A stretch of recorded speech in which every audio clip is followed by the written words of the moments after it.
स्वागत है आपका इंडिया डेली में। मैं हूं आपके साथ विवेक शांडिल। 177 दिन के बाद अरविंद केजरीवाल दिल्ली के सीएम आखिरकार तिहाड़ जेल से बाहर आ गए।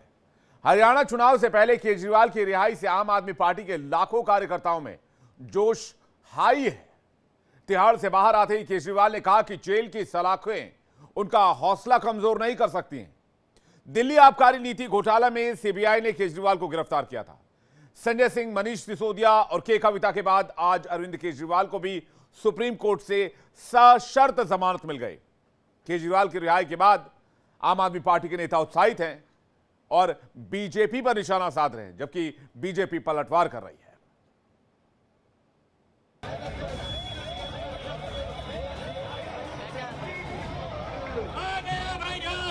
केजरीवाल जी आ गए। इनकी जेल की सलाखें केजरीवाल के हौसले को कमजोर नहीं कर सकती। भारी बारिश के बीच सीएम केजरीवाल का काफिला और हजारों कार्यकर्ताओं की भीड़ ये तस्वीरें बयां कर रही हैं कि हरियाणा और दिल्ली चुनाव से पहले केजरीवाल की जेल से रिहाई के मायने क्या हैं। जेल से बाहर आते ही केजरीवाल ने कहा कि लाखों लोगों ने मेरे लिए दुआ की थी, लोगों की दुआओं की वजह से मैं बाहर आया हूं। दिल्ली के सीएम ने बीजेपी पर जमकर हमला बोला और कहा कि इन लोगों ने मुझे जेल में डाल दिया। इन लोगों को लगा कि केजरीवाल को जेल में डाल देंगे तो टूट जाएगा, लेकिन मेरे हौसले और मेरी ताकत 100 गुना ज्यादा बढ़ गई है।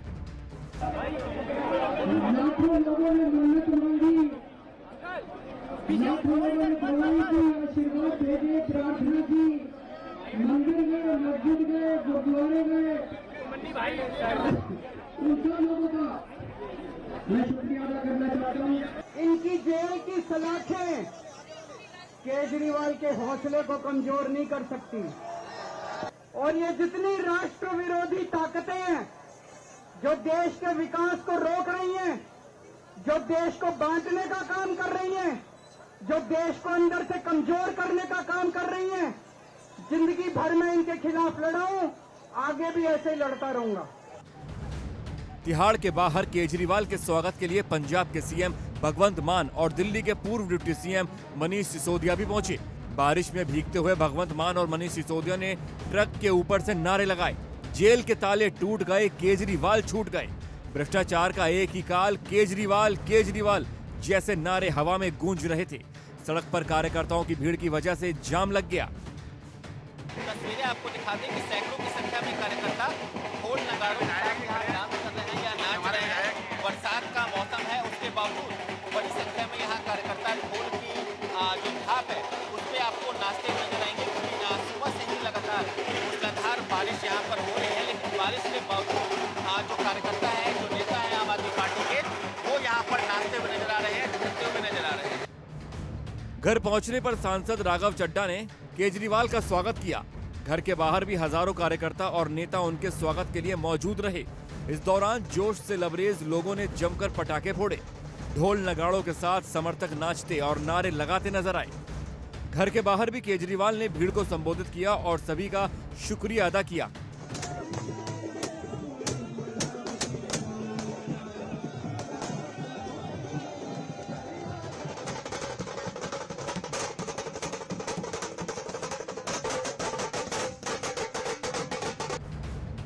केजरीवाल ने कहा कि आज हमारा देश नाजुक दौर से गुजर रहा है। केजरीवाल तो बहुत छोटी चीज है, देश महत्वपूर्ण है। कुछ राष्ट्र विरोधी ताकतें देश को अंदर से कमजोर करने की कोशिश कर रही हैं। चुनाव आयोग को कमजोर करने की कोशिश ईडी और सीबीआई पर कब्जा किया जा रहा है। आम आदमी पार्टी के नेता केजरीवाल की रिहाई को सत्य की जीत बता रहे हैं और बीजेपी पर लगातार हमला बोल रहे हैं।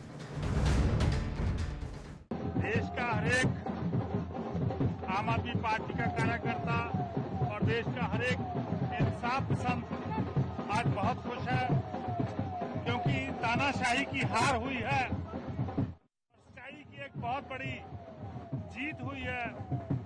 देश के लोकतंत्र के लिए लड़ने वाले अरविंद केजरीवाल जी आज बाहर आए हैं, क्योंकि भारतीय जनता पार्टी ने एक झूठा फर्जी केस बनाया था और आज भारतीय जनता पार्टी की हार हुई है। और मैं समझता हूं सच्चाई की एक बहुत बड़ी जीत आज हुई है। भारतीय जनता पार्टी सोचती थी मुख्यमंत्री जी के जेल में जाने के बाद आम आदमी पार्टी खत्म हो जाएगी, अरविंद केजरीवाल टूट जाएंगे। आज अरविंद केजरीवाल टूटे नहीं, अरविंद केजरीवाल छूट गए। आज तानाशाही हारी है, देश का संविधान जीता है। सुबह सुप्रीम कोर्ट ने अरविंद केजरीवाल को सशर्त जमानत दे दी। हालांकि उनके ऊपर पहली जैसी बंदिशें जारी रहेंगी। वो ना तो सचिवालय जा सकेंगे और ना ही कोई फैसला ले सकेंगे। हालांकि केजरीवाल हरियाणा में चुनाव प्रचार कर सकते हैं। प्रचार में उनके ऊपर कोई बंदिश नहीं है। हरियाणा में आम आदमी पार्टी सभी 90 सीटों पर अकेले चुनाव लड़ रही है। पहले संजय सिंह, फिर मनीष सिसोदिया और अब केजरीवाल की रिहाई से आम आदमी पार्टी उत्साह से लबरेज है और अब हरियाणा में पूरी ताकत से चुनाव प्रचार में उतरेगी। केजरीवाल की रिहाई पर मनीष सिसोदिया ने कहा है कि ये झूठ और साजिशों के खिलाफ लड़ाई में सत्य की जीत है। बीजेपी के मंसूबे चूर चूर हो चुके हैं। दूसरी तरफ बीजेपी का कहना है कि केजरीवाल को सशर्त जमानत मिली है, लेकिन आम आदमी पार्टी उत्सव मना रही है और पटाखे फोड़ रही है। ऑनरेबल सुप्रीम कोर्ट को हम नमन करते हैं, उनको सलाम करते हैं, उनका धन्यवाद करते हैं। हम इस देश के संविधान का धन्यवाद करते हैं, बाबा साहब का धन्यवाद करते हैं, जिनके बदौलत आज सच्चाई की जीत हुई है। और ये खाली सच्चाई की जीत की बात नहीं है, झूठ भी एक्सपोज हुआ है। आम आदमी पार्टी एक विशेष तरीके के पटाखे लाई है, जिसमें से शायद वायुमंडल में ऑक्सीजन, नाइट्रोजन, प्रोटीन, विटामिन निकल के जाएंगे। अभी 3 दिन पहले हमें बताया गया था कि पटाखों से दिल्ली में प्रदूषण होता है। बताने वाले गोपाल राय से मैं पूछता हूं, अब इन पटाखों से कुछ नहीं होगा क्या जो मुख्यमंत्री के दरवाजे पे जल रहे हैं? सुप्रीम कोर्ट ने 12 जुलाई को ही मनी लॉन्ड्रिंग मामले में सीएम केजरीवाल को अंतरिम जमानत दे दी थी। आज सीबीआई की ओर से दर्ज केस में भी जमानत दे दी है। आपको बता दें कि अरविंद केजरीवाल को उनके आवास से 21 मार्च को ईडी ने गिरफ्तार किया था। 10 दिन की पूछताछ के बाद 1 अप्रैल को उन्हें तिहाड़ जेल भेज दिया गया। बाद में जेल में ही 26 जून को सीबीआई ने इसी मामले में पूछताछ के लिए गिरफ्तार किया था। दिल्ली से नवनीत निशांत के साथ ब्यूरो रिपोर्ट।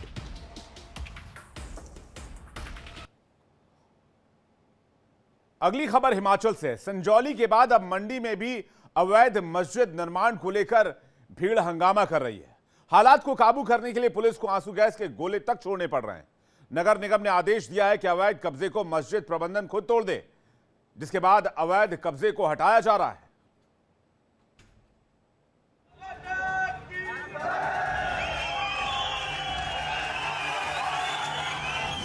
पहले संजौली में संग्राम,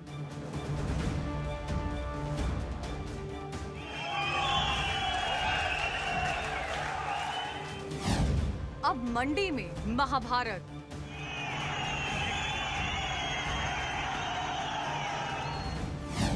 मस्जिद पर महासंग्राम। अवैध निर्माण पर बवाल।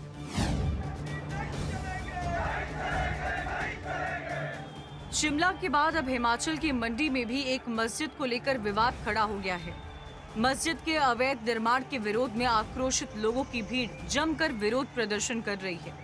तस्वीरों में आप देख सकते हैं कि कैसे हजारों लोग अवैध मस्जिद के निर्माण के खिलाफ सड़कों पर उतर आए हैं और जमकर हंगामा कर रहे हैं। जिंदाबाद, जिंदाबाद, जिंदाबाद। गुस्साई भीड़ को रोकने के लिए पुलिस को वाटर कैनन का भी इस्तेमाल करना पड़ा। इस दौरान पुलिस के साथ लोगों की झड़प भी देखने को मिली। भीड़ को तितर-बितर करने के लिए पुलिस को हल्ला बल प्रयोग करना पड़ा। वाटर कैनन का भी इस्तेमाल करना पड़ा।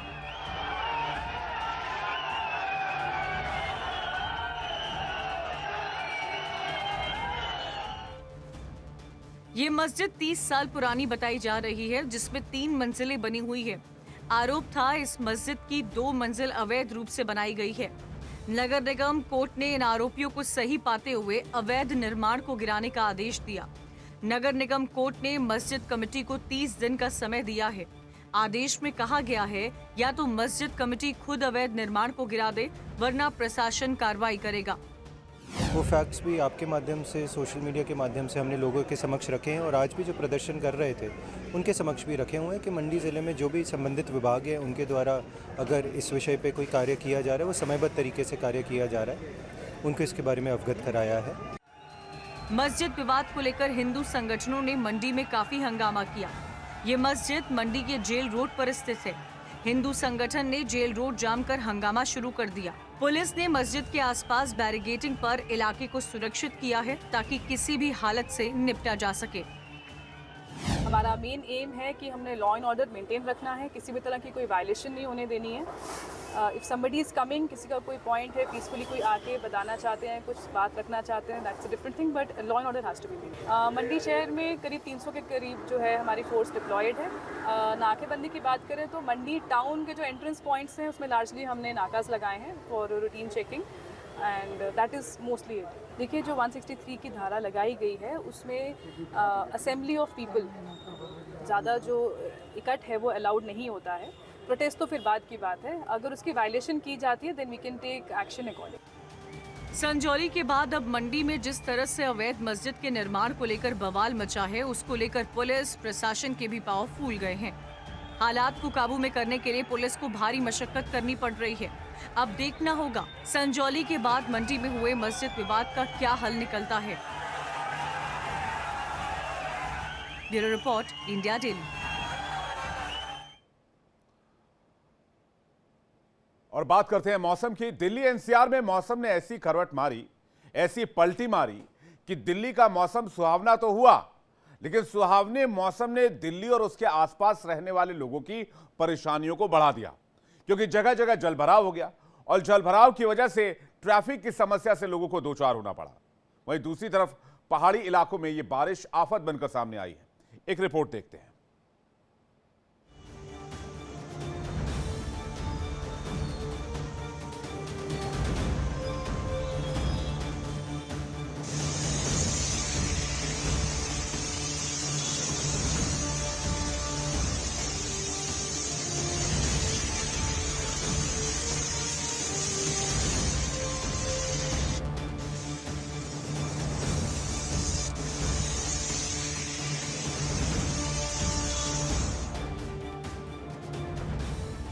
दिल्ली में 2 दिन से झमाझम हो रही बारिश का सिलसिला आज भी जारी है।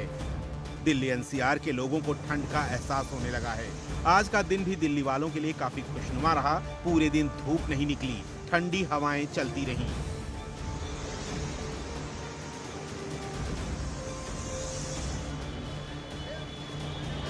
उधर बारिश की वजह से दिल्ली के कई इलाकों में पानी भर गया और दिल्ली की सड़कों पर गाड़ियां रेंगती हुई भी दिखाई दी।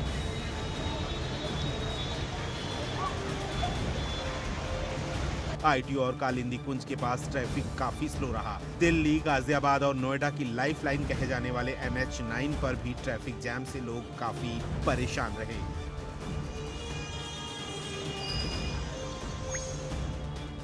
साथ ही नोएडा सेक्टर 18 में भी ट्रैफिक की चाल काफी धीमी रही। दिल्ली वालों के लिए बारिश मानो गर्मी से राहत तो लेकर आई, लेकिन बारिश ने जहां एक तरफ राहत दी तो वहीं बारिश ने लोगों के लिए कई आफत भी खड़ी कर दी। दिल्ली में रुक रुक कर हो रही बारिश ने दिल्ली की रफ्तार पर मानो ब्रेक लगा दिया। हाँ, जब बारिश होता है तभी भर जाता है ये सारा। हाँ, और जब ड्यूटी जाने में बहुत दिक्कत होता है, यहाँ से निकलने में पैर उठा के जाओ, जूते उते नहीं पहन पाओ, बहुत दिक्कत होता है। यहाँ पे डांट सुनना पड़ता है कि हाँ कि लेट क्यों हो गए, तुमसे क्या बताऊं फिर।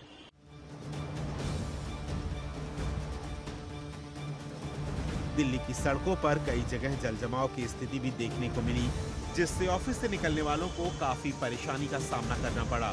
बारिश के बाद सड़कें जलमग्न हो गईं। स्कूल और दफ्तर जाने वालों को भारी परेशानी का सामना करना पड़ा। दिल्ली में मौसम विभाग ने ऑरेंज अलर्ट जारी किया था। बारिश से हवा में प्रदूषण के कण साफ हुए हैं, लेकिन बारिश के कारण दिल्ली, नोएडा, उत्तरी दिल्ली समेत दिल्ली के तमाम इलाकों में जलजमाव और जैम से लोगों को दो चार होना पड़ा।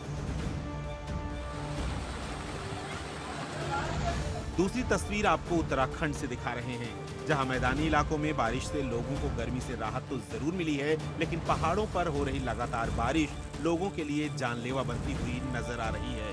उत्तराखंड के चंपावत और टिहरी में 2 दिनों से हो रही बारिश ने लोगों की परेशानी को बढ़ा दिया है। पहाड़ों पर हो रही बारिश से पहाड़ दरक रहे हैं, लैंडस्लाइड की घटनाएं लगातार हो रही हैं। पहाड़ों से मलबा आने के चलते टनकपुर चंपावत पिथौरागढ़ रोड कई जगहों पर बंद हो गई है। लोहा घाट क्षेत्र में राष्ट्रीय जलमार्ग का लगभग 30 मीटर हिस्सा बह गया, तो वहीं सीमांत ढोरजा गांव में गौशाला की दीवार गिरने से एक महिला की मौत हो गई। मटियानी इलाके में हुई भारी बरसात के चलते 3 घर भूस्खलन की जद में आ गए, जिसमें 5 लोग दब गए, जिन्हें स्थानीय लोगों ने जान जोखिम में डालकर बचाने की कोशिश की। तस्वीरों में आप साफ तौर पर देख सकते हैं कि पहाड़ किस तरह से दरक रहे हैं और अपने जद में लोगों को लेते हुए भी दिखाई दे रहे हैं, और कई जगहों पर लोगों के आशियाने भी पहाड़ अपने आगोश में लेते हुए नजर आ रहे हैं। Bureau report, India daily.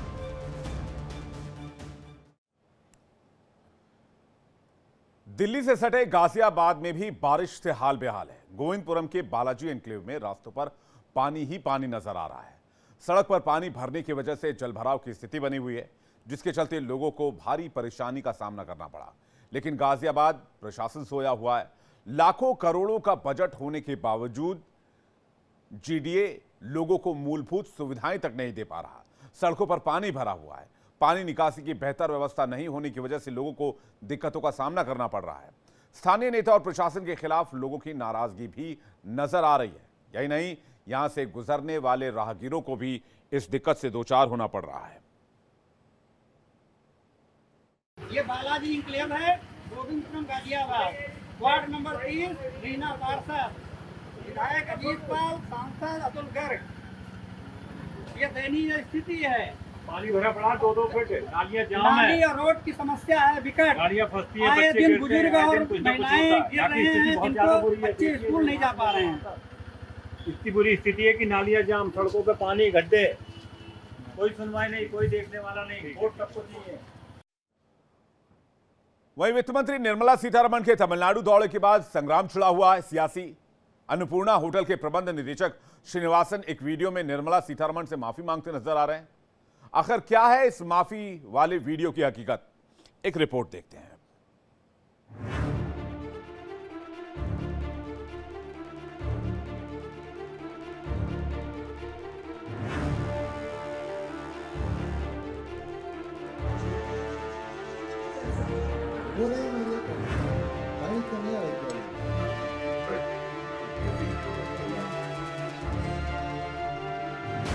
GST bill जब से लागू हुआ है तब से ही इसकी खामियों को लेकर अलग अलग नाराजगी देखने को मिली।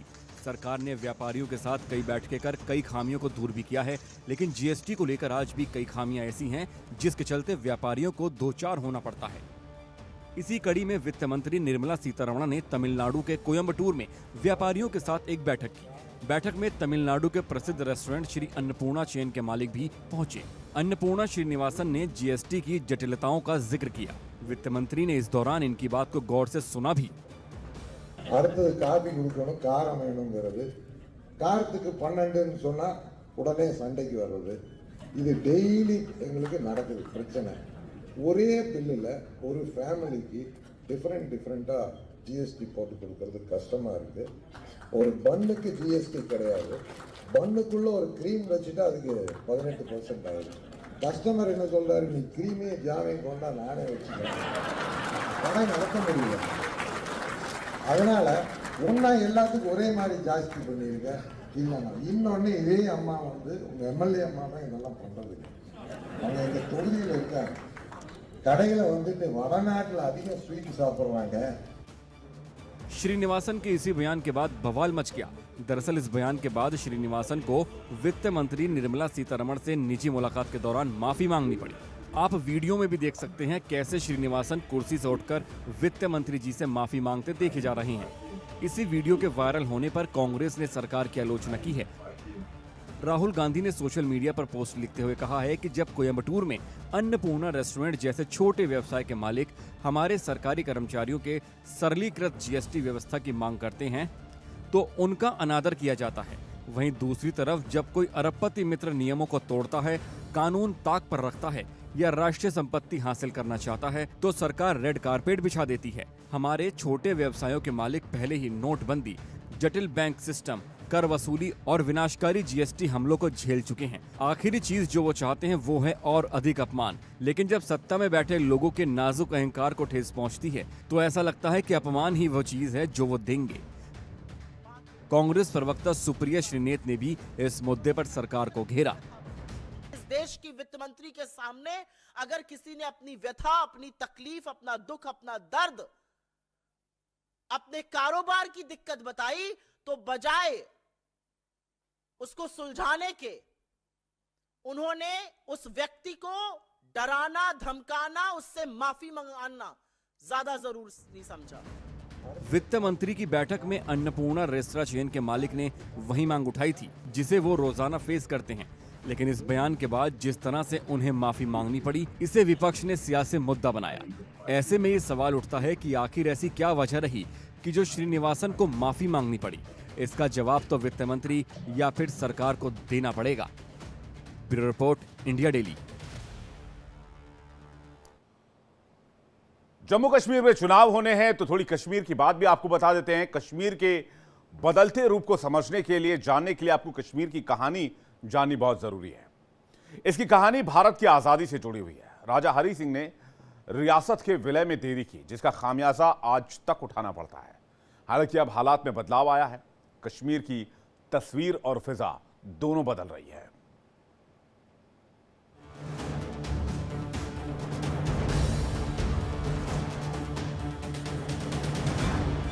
पंद्रह अगस्त 1947 को आजादी के साथ साथ अंग्रेजों ने हमें बंटवारा भी दिया।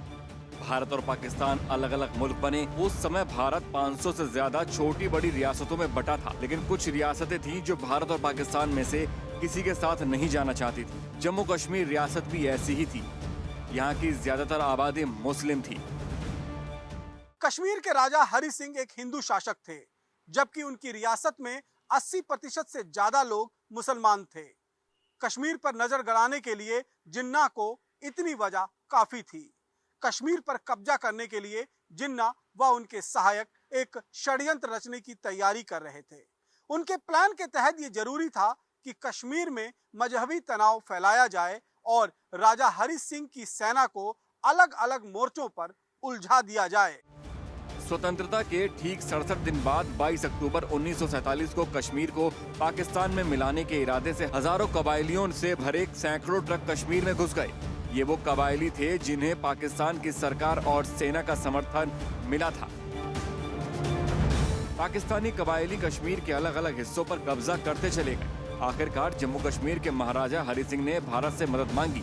मदद के लिए भारत में विलय की शर्त के मुताबिक 27 अक्टूबर 1947 को महाराजा हरि सिंह ने भारत के साथ विलय के दस्तावेज पर दस्तखत कर दिए। बुलेटिन में फिलहाल इतना ही। वक्त एक छोटे से ब्रेक का है, फौरन लौट रहे हैं।